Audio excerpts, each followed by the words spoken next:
आज बच्चों हम कक्षा 10 की मैथ पढ़ेंगे। आपके कक्षा 10 के अंदर जितनी भी गणित है उसको मैं पूरी सॉल्व कराऊंगा हमारे यूट्यूब चैनल पर। आप देखिए, आपकी पहली प्रश्नावली है वास्तविक संख्याएं। अब देखिए बेटा, इससे पहले आपको समझना होगा कि संख्याएं कितनी प्रकार की होती है। हमने देखा कि संख्याओं को पढ़ना है बेटा, तो हमने देखा बेटा संख्याएं दो प्रकार की होती है। एक होती है वास्तविक संख्याएं, दूसरी होती है काल्पनिक संख्याएं। हमने देखा कि संख्याएं कितनी, एक तो होती है बेटा कौन सी, वास्तविक संख्याएं। कौन सी संख्याएं बेटा, वास्तविक संख्याएं।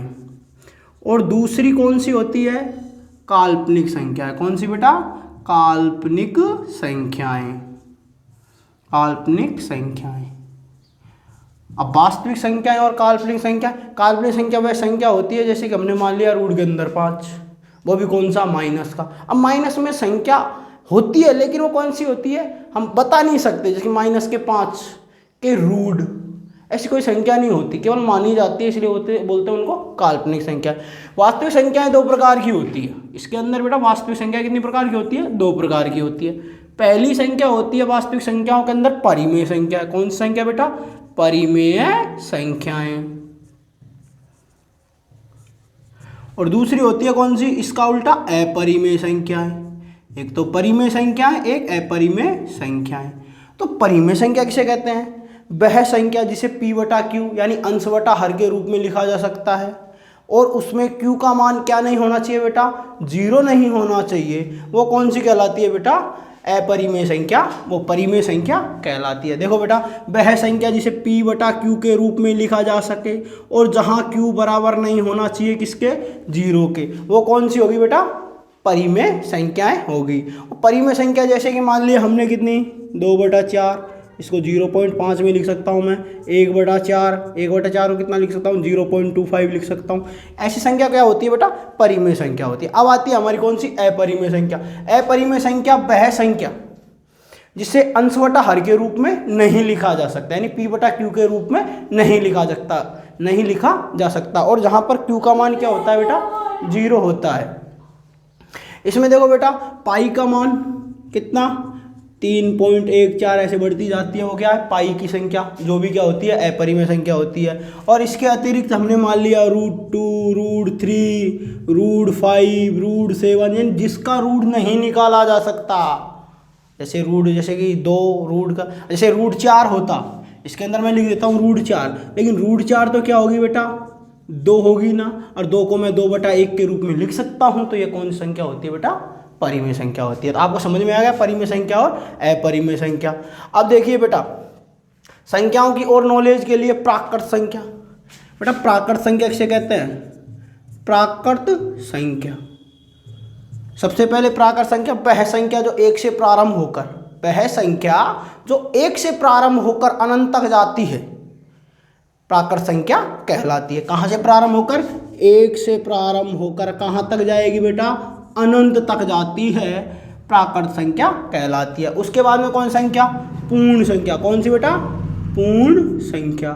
पूर्ण संख्या कौन संख्या होती है, वह संख्या जो 0 से प्रारंभ होकर कहाँ तक जाती है, अनंत तक जाती है। वह संख्या जो 0 से प्रारंभ होकर कहाँ तक जाए, अनंत तक जाती है। जैसे इसके अंदर तो 1 2 3 4 5, और इसके अंदर 0 1 2 3 4 5 ऐसे आगे बढ़ती रहेगी ये संख्या। वो कौन सी कहलाएगी बेटा, ये तो कहलाएगी प्राकृत संख्या और ये कहलाएगी पूर्ण संख्या। इसके बाद में कौन सी चलती है हमारी, पूर्णांक संख्या। कौन सी बेटा, पूर्णांक संख्या।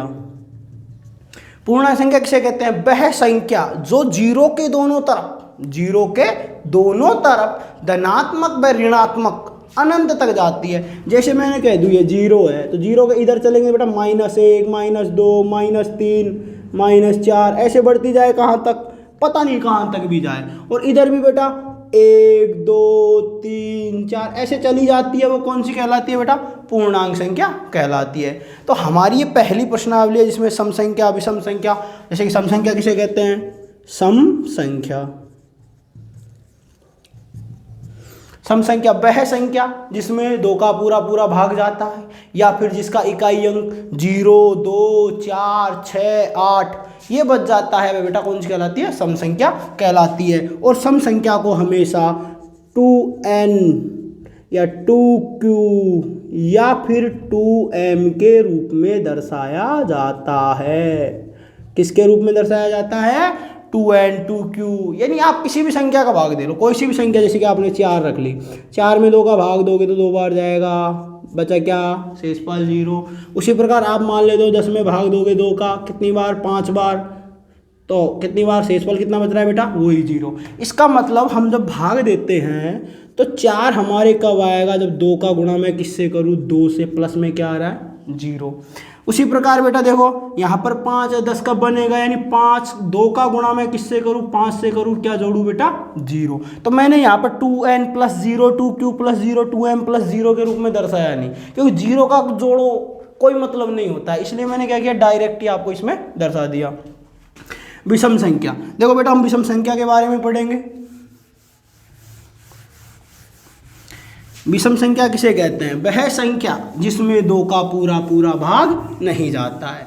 वह संख्या जिसमें 2 का पूरा पूरा भाग, देखो बेटा इधर विषम संख्या, विषम संख्या, वह संख्या जिसमें 2 का पूरा पूरा भाग नहीं जाता है, यानी अन्यथा हमें पता है भाग नहीं जाएगा तो क्या शेषफल बचेगा? 1। तो हम विषम संख्या को किससे दर्शाएंगे? 2q + 1, 2q हो गया, 2m + 1 या फिर 2n + 1 के रूप में दर्शाया जाता है। आपको ये बेसिक है इसकी कक्षा 10 की पहली प्रश्नावली की।